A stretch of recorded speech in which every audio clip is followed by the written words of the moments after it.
I've heard that the temperature that's on the coil when we're going through that metering device through basically this little tiny nozzle that goes from a liquid and sprays it almost into an aerosol, and that pressure drops the temperature, and the temperature that is on that coil, if we get our return temperature down, to where the return is within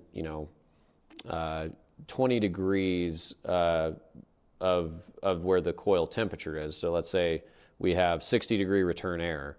My coil temperature could be at about 40 degrees. And if I drop any lower than that, if I get below that freezing point of just moisture, 32 degrees on the surface of the coil, that's when ice can start forming. Yep.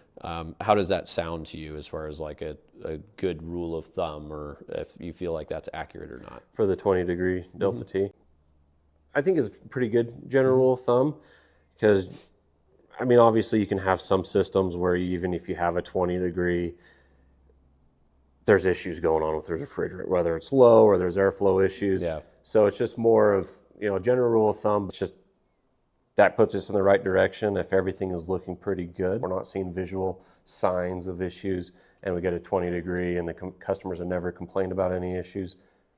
More than likely it's good. Got it. So we do feel like it's a good general rule of thumb. You just got to be smart with it, Yeah. Open your eyes.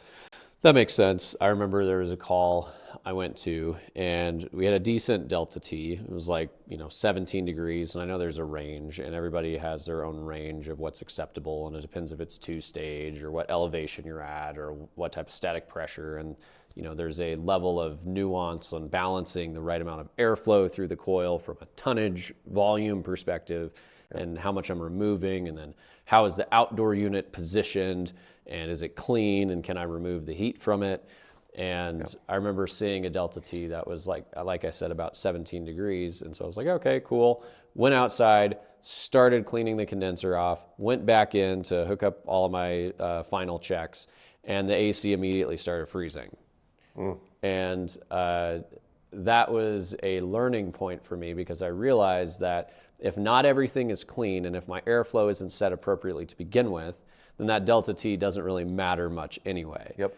And what was happening is the outdoor unit was so compacted with dirt and debris, it was keeping my pressure high, so I was doing something, but as soon as I cleaned it, my pressure dropped. Yep. And it caused it to freeze.